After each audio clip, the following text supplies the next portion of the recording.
con base en esta lectura. Sí, pero ¿quiénes leyeron? Desde Peirce, invitación a ampliar nuestro concepto de signo. ¿La tienen en la guía de la asignatura? ¿Quiénes leyeron? Ahí tienes. Ah, bueno, estamos en 000. Sí. Bueno, está bien.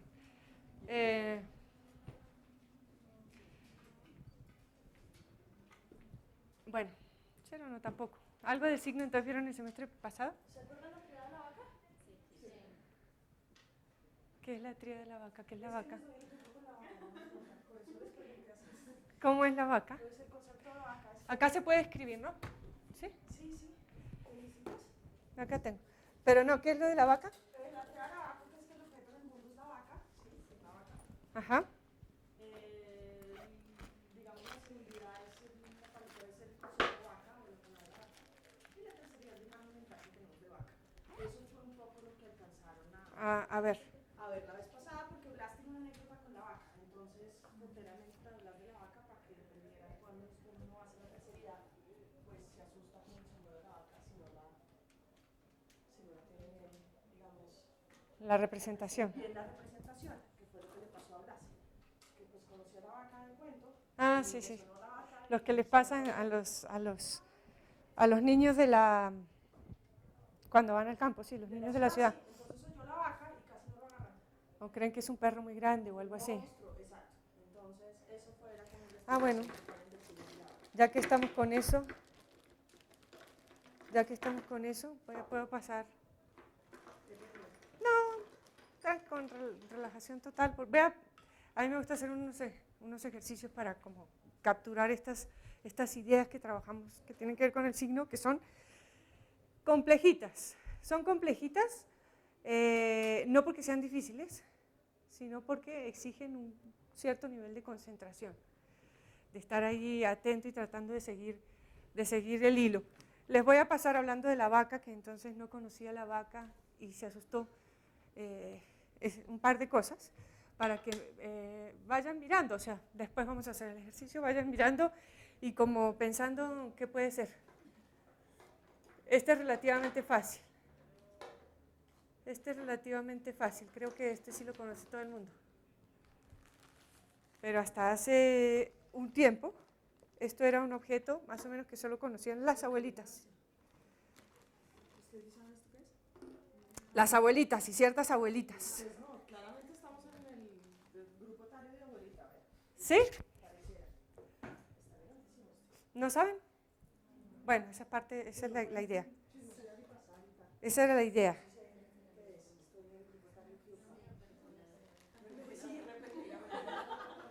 Y con esto, la idea, yo iba a terminar con esto, pero como Ángela empezó a hablar de lo que le pasó al hermano, entonces, pues bueno, el ejercicio final tiene que ver con eso, entonces lo paso para el principio.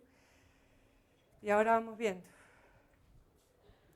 Entonces, yo me guardo acá la identidad de las cosas. Porque, por ejemplo, para saber qué son estas cosas, para saber qué es esto, nosotros que somos de una cultura muy basada en lo visual, nada de olfato poco educado, digamos, entre otras cosas. El tacto también, bueno. Voy a pasarles algunos y ahora empezamos. Bueno, entonces, léanse el texto. El texto, justamente el nombre hace referencia a una invitación a ampliar el concepto de signo. Decimos, esto tírenmelo acá.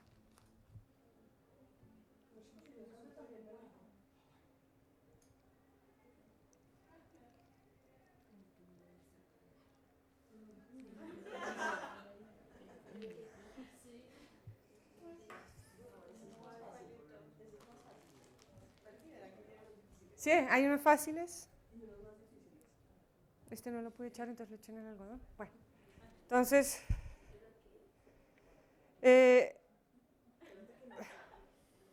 La noción de signo es una noción que todos nos deberíamos tomar en serio, porque la noción de signo nos va, creo que se pueden untar un poquito, pero bueno, no manchan ni nada, van a quedar un poquito pasados. Ahora paso otras. ¿Cómo van con las cosas? ¿Identifican algo?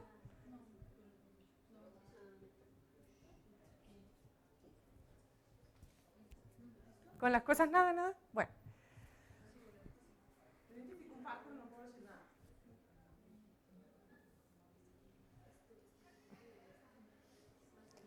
Tú estás monopolizando una de las cosas, ¿verdad? Tú estás monopolizando una de las cosas. Desde ahí.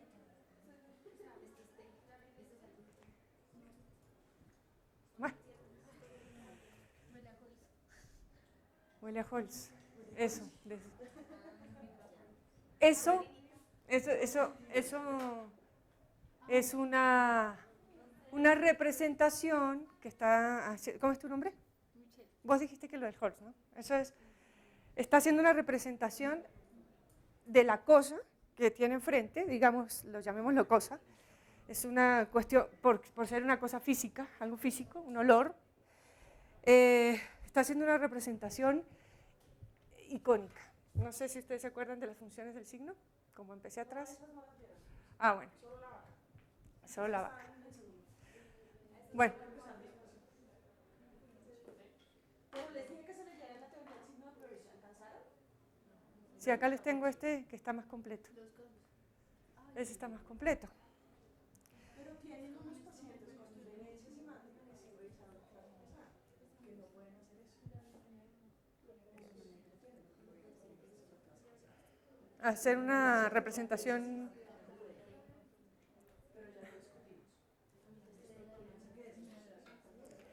Michelle está haciendo ahí la representación de eso que está ahí, con base en un aspecto común, se puede decir también una semejanza que hay entre un Holz y eso que tiene enfrente. Eso es como un signo funcionando de manera icónica. Pero bueno, empecemos desde el principio para poder ir hilando la cosa. Entonces yo les decía, trabajar o pensar, reflexionar, investigar la noción de signo regularmente no es una tarea que se emprenda en ningún espacio de clase, ¿sí? Sin embargo, debe ser, lógicamente uno debe pensar que es natural y que es de esperarse que esto se produzca, porque la noción de signo tiene que ver con el conocimiento. El ser humano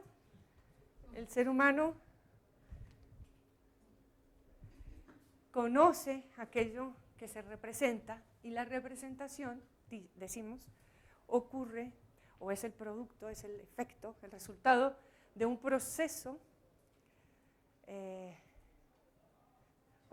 semiosis. Semiosis, ¿qué significa semiosis? Semiosis es la actividad de operar, de funcionar con signos, un signo tras otro. ¿Sí? Nosotros cuando hacemos ciencia, cuando trabajamos en clase y en la vida en general, hacemos análisis y separamos las cosas, separamos todo en elementos, identificamos elementos y lo detenemos para poder observarlo. ¿Sí? En laboratorio nosotros vemos cómo agarramos un objeto que es de nuestro interés y básicamente lo matamos para poder estudiarlo, ¿cierto? Eso es lo que se llama hacer análisis. Pero en la vida real no es así. La vida es continua y la semiosis quiere decir eso, quiere decir que es un proceso continuo de operar, de funcionar con signos. ¿Con qué fin? Producir representaciones, que es lo que nos va a permitir conocer el mundo. Pero cuando uno se hace una representación, tiene que ponerse a pensar, ¿qué es una representación?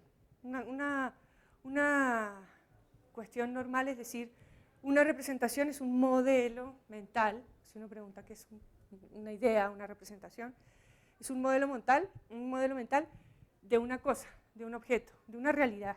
Puede ser algo más complejo que una cosa, pero para hacerlo simple, pues agarremos un modelo mental de una cosa. Ustedes ya se hicieron representaciones ahí de las cosas que están pasando, entonces Michel se hizo la representación de, en realidad, dice, huele a Halls, ¿qué sería qué? Por ahí lo nombraron, ¿es hierbabuena o menta? ¿Sí? Hierbabuena o menta. Tiene una representación mental de esa cosa, se le viene una idea a la cabeza, esa idea es ese modelo, pero hay que tener cuidado con cómo entendemos eso de que es un modelo, porque tiende a pensarse que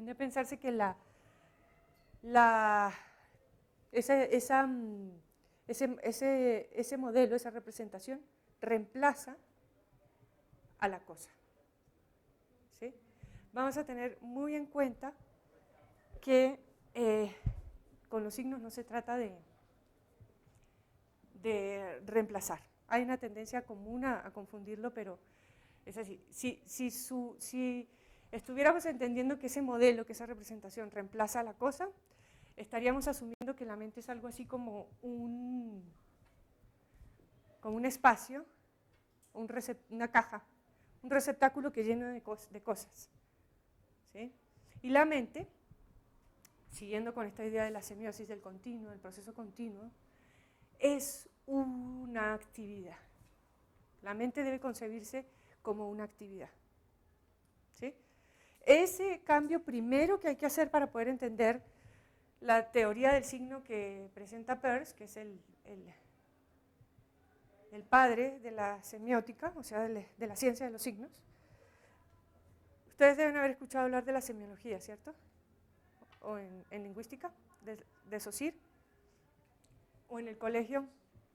En el colegio, como cuando les enseñan, esto sí es una definición que le enseñan en el colegio, y es una definición de diccionario. Si uno la busca en el diccionario, uno la encuentra así, que es un signo, es algo que es un significante, una relación entre un significante y un significado. ¿Sí? Esa es la definición tradicional común de signo. De signo. Sí. Si esa relación fuera así, digamos, lineal, Oscar no tendría los problemas que tiene. Oscar eso lo puede hacer. Fíjese que le dice, Oscar, yo no tengo tiempo. Y Oscar le dice a uno, no, pero ¿cómo? Yo voy y se lo consigo en la esquina. ¿No? Que es todo lo que ya vieron en el caso de la vez pasada. Él no puede hacer nada distinto a eso. A esa relación dual entre, ok, tiempo periódico, ya, él no puede hacer sino eso. Entonces si uno le sigue insistiendo en lo que no tengo tiempo, él dice, no, pero ¿cómo? Y vieron que cuando le insisten pasa eso. No, pero usted me dijo tiempo, yo le digo que es que yo voy y se lo consigo en el periódico, si no lo tiene yo con mucho gusto voy y se lo compro, en la esquina. Él no puede hacer otra cosa. Por lo mismo que no sabe qué es calor, que no sabe qué es mañana, pues eso sí le queda mucho más difícil. Que no sabe qué es hambre y que suma como suma y hace todas las actividades como las hace. Entonces él esa relación dual la puede hacer. Él se memoriza eso. Significado significante. Tiempo periódico. Tiempo es esto. Esto que yo voy y compro en la esquina. Igual que lo que sea que dicen que es su esposa, es eso. Le dijeron que era la esposa y él contesta eso. Esa señora que dicen que es mi esposa. Él hace esa relación dual. Esa sí la puede hacer. Fíjense que sí. Lo que sí no puede hacer es lo que estamos tratando de ver ahora. Está anulado el tercer elemento, que es el interpretante, digamos. Entonces, sí, la definición tradicional, y tiene esa limitación, pero es la que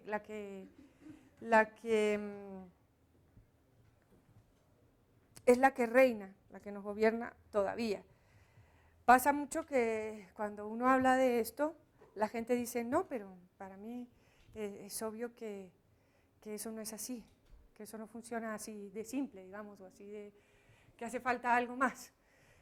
Pero en la práctica se sigue reproduciendo esa idea de que un signo es una relación entre un significante y un significado.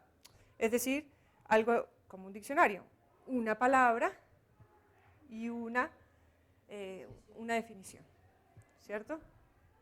Una definición, y la palabra es algo sagrado, la definición, algo sagrado, no se pueden cambiar. Miren cuánto tiempo le tocó, por ejemplo, a la Real Academia admitir acepciones distintas a las que son ibéricas en los diccionarios, ¿sí? Es decir, ahora lo llaman los americanismos, no sé si... ¿Qué cosa? Sí, empiezan a aceptar, pero eso fue una guerra brava, o sea, hubo que pelear mucho para conseguir eso. Eso es todo un logro, ¿sí? Y es porque justamente se considera, cuando uno hace ciencia, se queda como en el análisis y no hace la síntesis. Y entonces no puede realmente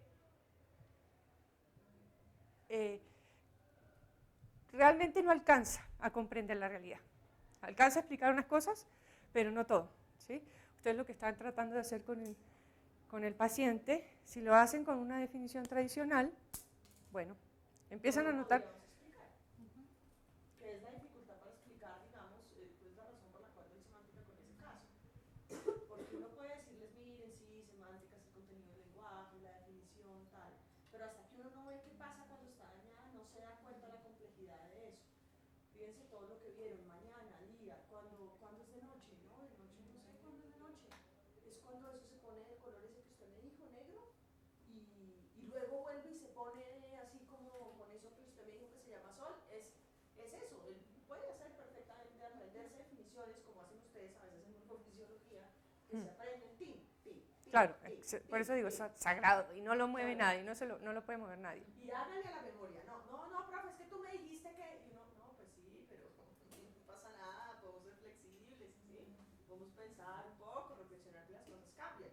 Entonces, eso es lo que, tanto ustedes estudiando con el parcial de morfo es Oscar. Háganle. Pericardio, la tela que envuelve el corazón, ¿qué? Pero entonces miocardio, ¿qué será? No, pues espere. Y repiten y le pegan y le hacen ahí a la memoria de la definición. Y luego, claro, después de 3 semestres ya pues no se acuerdan, eso primera cosa. Pero además nunca lo entienden. Nunca entienden la relación que hay entre una cosa y la otra. Claro, entender esas cosas. Yo estudié igual que ustedes, que se creen. Yo ahí también, miocardio, pericardio, hágale, ¿no? Entonces, uno al final, cuando trabaja mucho esa, pues si se quiere, esa parte del cuerpo, al final termina por entenderla, después de tanto que trata por un lado y por otro. Al final la entiende. Pero eso de entender necesita ese tercer elemento. Ese tercer elemento que se llama interpretante, que es es el elemento que Peirce introduce. Ahora entonces, bueno, voy a decir un poquito quién es Peirce, porque vamos a ponerle, pues yo digo que es Peirce,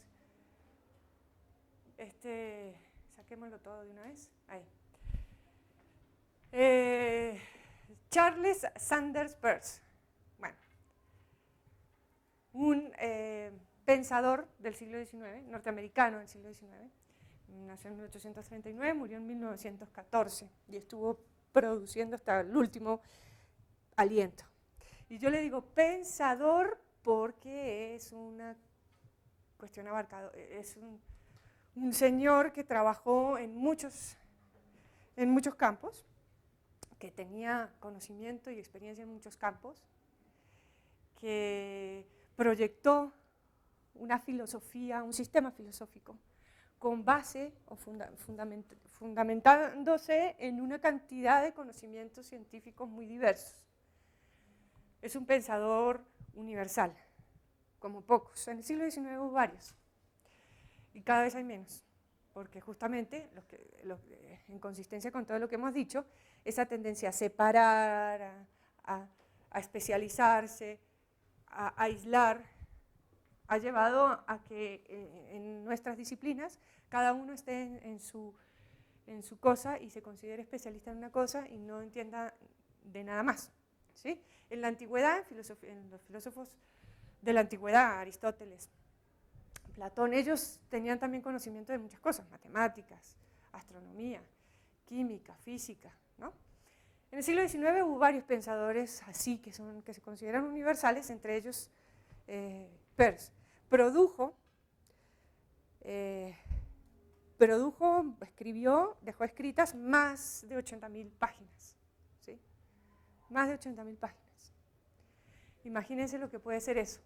Dejó escritas más de 80.000 páginas y lo interesante con respecto a eso es que muy pocas están publicadas. La mayoría permanecen inéditas, ¿sí? Permanecen en forma de manuscritos. O sea, hay una cantidad de cosas que hay, eso es interesante o es llamativo cuando uno presenta así a un pensador, en particular a Peirce, para los estudiantes. Porque, porque uno hace, bueno, porque ni me había dado cuenta, porque uno hace, uno no, tranquilo, uno se subió está subido, lo dejé subido, porque, bueno, cuando uno